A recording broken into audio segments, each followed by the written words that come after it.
pourquoi La Rochelle plutôt que Paris, par exemple? Parce qu'en fait, Paris, j'ai jamais eu tellement envie d'écrire sur Paris pour l'instant.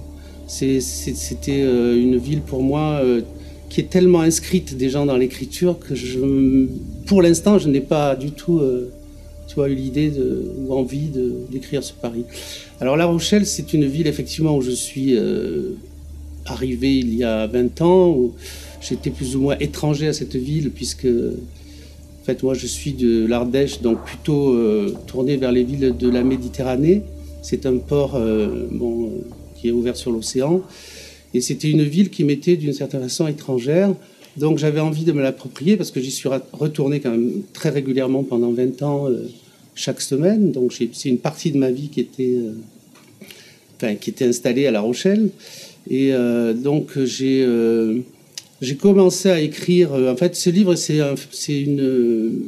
il a évolué au fil du temps. C'est-à-dire qu'au départ, j'avais une commande pour une revue, l'Actualité Poitou-Charentes, qui me demandait un article sur un aspect de la ville. Donc j'ai eu tout d'un coup l'idée de faire un article sur la Porte Royale, qui est en fait une porte historique qui date du fin XVIIe et qui est un peu à l'écart du centre-ville, donc un peu oubliée finalement des Rochelais, même si elle est restée quand même un monument quand même connu. Elle n'est pas dans la partie la plus touristique de la ville. Donc ça m'intéressait déjà de me diriger vers des lieux qui ne soient pas les lieux, disons, emblématiques de cette ville. Parce que c'est une ville, La Rochelle, qui a une personnalité quand même très forte, avec le siège de Louis XIII, la ville qui a résisté donc à ce siège pendant 1 an, qui a vu sa population décimée. Ensuite, il y avait dans l'imagerie comme ça autour de la ville, il y a aussi l'idée de cette ville pionnière de l'écologie, avec Crépeau, les vélos jaunes, enfin bien avant les Vélib qu'on a aujourd'hui à Paris. Donc cette image très forte, pour moi, elle était comme une espèce d'écran qui m'empêchait de voir la ville. Donc c'est pour ça que je me suis tourné vers la Porte Royale, qui était en dehors de cette imagerie, qui était un lieu à la fois historique, chargé, mais en même temps un petit peu à l'écart. Et donc ma démarche après ce premier article, ça a été de continuer, c'est-à-dire de faire des promenades, parce que je suis quand même... j'aime marcher, c'est ma façon d'aborder à la fois les pays ou les villes, c'est la marche quand même, c'est ce que je privilégiais. Là, j'ai utilisé aussi le vélo. J'étais un peu, je me lançais dans l'inconnu avec le vélo. La marche, c'est vraiment quelque chose qui m'est familier. Voilà, donc à partir de là, j'ai cherché des itinéraires qui sont en général assez linéaires. Finalement, je suis des traces, c'est-à-dire ça peut être par exemple la voie ferrée qui va de la gare de La Rochelle à la zone portuaire de la Palisse, qui est une voie ferrée qui traverse d'une certaine façon les faubourgs de La Rochelle. Ça peut être ce que j'ai appelé le Nil dans mon livre s'appelle Les sources du Nil, ce qui peut paraître un peu bizarre pour La Rochelle. C'est en fait que il y a dans la partie de La Rochelle qu'on appelle les parcs, qui est une zone donc arborée, un espèce de ruisseau qui est vraiment très méprisé des Rochelais, puisqu'ils l'appellent le Rio Merda. C'est considéré comme une espèce d'égout de la ville. Et ce ruisseau, je me suis dit, il vient de quelque part, donc il va me permettre de traverser aussi, si je décide de le remonter jusqu'à sa source, un peu... il faut dire que j'étais à l'époque dans les lectures aussi des explorateurs de l'Afrique. Ça m'a toujours passionné, les récits d'exploration. Donc...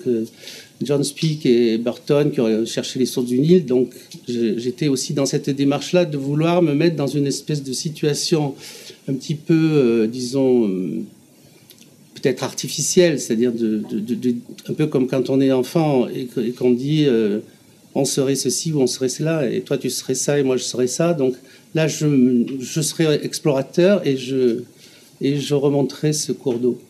Et donc ça a été aussi une façon de traverser la ville à travers des traces, parce que ce ruisseau, en fait, le plus souvent, dès qu'on quitte ces parcs, il est souterrain, il était couvert par des aménagements urbains, donc il disparaît, donc il faut le retrouver plus loin.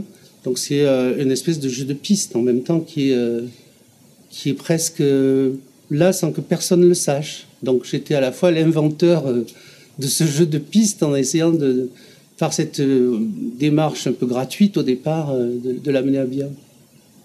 Là, si vous voulez, dans le livre que j'ai, enfin, dans ce travail que j'ai fait à travers la découverte de La Rochelle, forcément, en prenant ce que tu as appelé les radiales, c'est-à-dire effectivement des lignes qui sont partent du centre vers l'extérieur, on est forcément amené à traverser ces zones. Donc on a une espèce de, comme ça, de vision presque cinématographique, quoi, où tout d'un coup la ville se décompose effectivement en des traces de plus en plus pauvres. Et en même temps, on n'est jamais arrivé jusqu'à la campagne. On est dans cette entre-deux. Et ces sites, en même temps, ils ont une puissance d'évocation. Enfin, moi, je trouve que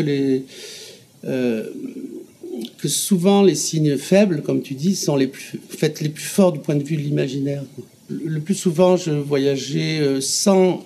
Enfin, j'avais un petit carnet, mais ce que je notais, c'était vraiment les éléments les plus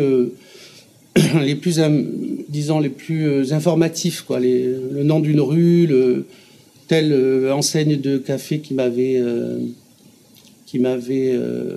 intéressé. Donc, c'était vraiment des toutes petites notations comme ça, très précises et très concrètes, en fait. Et ensuite, bon, le travail, ça a été de transformer le souvenir que j'ai du parcours que j'ai fait, de le transformer en récit, en restituant, enfin pour moi, ce qu'il y avait de plus vivant dans le parcours que j'ai fait. Moi, je me sens voyeur, oui, quand je me promène dans une ville, c'est vrai que je me sens voyeur, parce que je capte sans arrêt des images. Je surprends des scènes ou des gens sans qu'ils le sachent, puisque c'est dans l'espèce de tourbillon de la ville, ces regards échappent à tout ce qui pourrait les surprendre. Donc, et c'est vrai que même, par exemple, dans le métro à Paris, j'aime beaucoup prendre le métro à Paris, parce que quand je rentre dans un wagon de métro, je ne sais jamais à l'avance quelle figure humaine je vais trouver. Donc c'est une galerie de portraits extraordinaire quand même quand on est dans le métro. Et à chaque fois, en somme, c'est le petit cabinet de Clouet du Louvre, mais où on changerait les portraits pratiquement toutes les 5 minutes, quoi. Voilà, il y a quelque chose qui me fascine dans le métro, parce que là, le corps est un peu immobilisé, en fait, neutralisé, et on n'a que les yeux pour voir, quoi. En fait, c'est le lieu même du regard, le métro, où les gens se regardent souvent subrepticement, parce que bon, les regards appuyés, ça peut toujours être gênant, mais on voit bien que les gens même qui lisent lèvent les yeux de temps en temps pour voir la personne qui est en face. Enfin, il y a quand même ça qui est présent. Donc, je pense que c'est cette forme de voyeurisme, on pourrait dire, je sais pas, discret ou soft, existe. Et moi, quand j'ai fait des livres sur La Rochelle, effectivement, je capte des images quand même aussi. Ça, c'est quelque chose qui m'a frappé, c'est que quand on se promène dans une ville, toutes les personnes qu'on croise sont mobiles, la plupart, et il y en a quelques-unes qui sont statiques, et c'est très souvent justement les marginaux, les clochards qui sont assis, les SDF qui sont installés sous un abri ou sous un lieu qu'ils ont choisi, et les personnes statiques, c'est souvent des personnes un peu, je dirais, désorientées. Donc c'est celle-là que je voyais, parce que les autres, je ne les voyais pas. Parce que comme je m'intéressais aux lieux, c'est-à-dire aux choses plus statiques, ces personnages faisaient partie des lieux. Ils les habitaient en somme, alors que les autres les traversaient. Me lancer dans un roman où il faudrait faire un plan, mener à bien, enfin toute une construction d'ensemble, quoi, avec un espèce d'esprit de synthèse qui serait là au départ, quoi, dans le projet même du livre, c'est quelque chose qui m'est étranger. C'est-à-dire qu'en fait, ce que j'arrive bien à faire depuis que j'ai commencé à écrire, en fait, c'est des choses très courtes qui ont leur propre autonomie. C'est-à-dire, pour 07 et autres récits sur mon enfance, c'était des petites histoires qui faisaient une page et qui, en même temps, pouvaient être lues sans qu'on lise les autres. Elles ont leur autonomie. Ensuite, j'assemble ces fragments et je les assemble dans un... En général, je réfléchis sur un certain ordre ou disons une façon de construire l'ensemble à partir de ces éléments. Mais la partie créative, elle est dans le fragment pour moi. Elle n'est pas dans le... Enfin, dans le livre, dans son ensemble, dans sa construction d'ensemble. La plupart de mes récits, que ce soit dans 07 ou dans le dernier livre que j'ai publié là sur Jean-Michel Basquiat, c'est très fidèle quand même. Il y a très très peu de choses qui sont... Mais quelquefois je transforme, quelquefois je déforme, mais c'est très rare. Alors je suis un romancier à temps très partiel.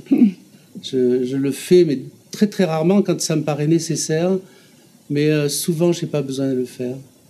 Parce que le simple fait de raconter à ma façon, avec les mots que je choisis, avec l'idée que j'ai dans la tête, c'est déjà suffisant, quoi. J'ai pas besoin de...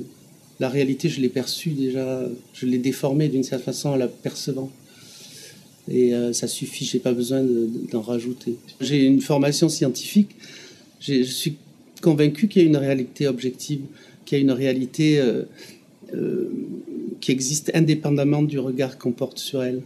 Mais comme je suis un être humain, je sais que cette réalité objective, à laquelle on accède par fragments d'ailleurs, par la science, hein, on le sait bien, que chaque avancée de la science, c'est on a levé un coin du voile, mais il y a tellement d'autres voiles derrière qu'on n'est jamais au bout.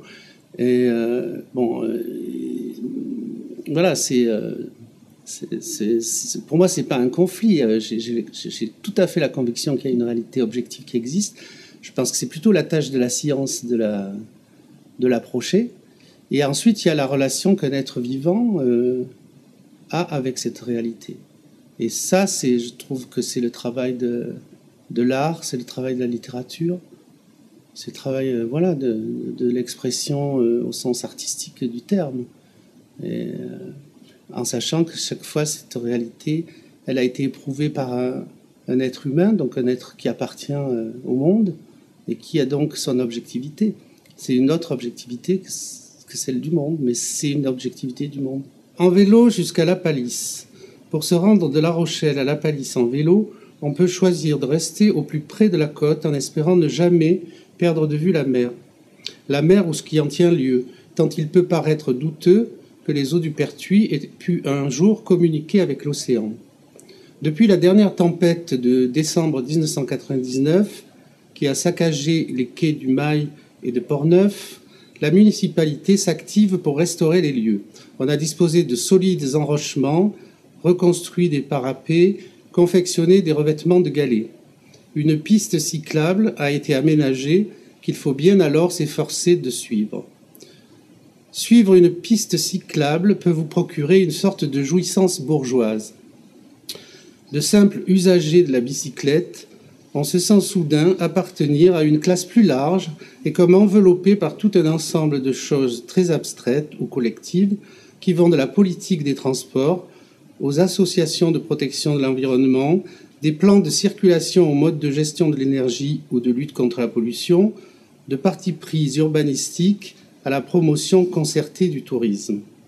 On s'y sent aussi incarner un style de vie pour ainsi dire archétypal qui fait immanquablement songer aux publicités familiales pour les assurances-vie, les produits dentaires, la chicorée soluble ou les chandails en pure laine verge.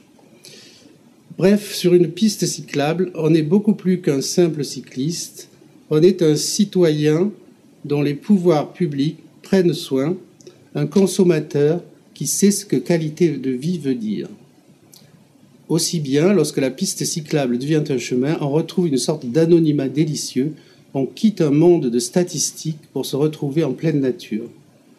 C'est très exactement ce qui se passe lorsque l'on franchit cette frontière qui sépare les zones de Portneuf et de Chef de Baie, que l'on rencontre pour quelque temps un petit bout de route goudronnée qui longe 3 ou 4 anciennes villas tournées vers la mer et bien serrées les unes contre les autres, enclavées dans un territoire qui n'a rien de résidentiel et qui semble aussi insolite et précieuse qu'un château médiéval au bord d'une autoroute ou qu'un arc de triomphe romain dressé à l'orée d'une zone commerciale. On salue par la pensée les propriétaires de ces villas comme s'ils étaient les derniers résistants, les ultimes défenseurs d'un art de vivre qu'aucune mutation sociale, qu'aucun plan d'occupation des sols ne parviendront à déloger.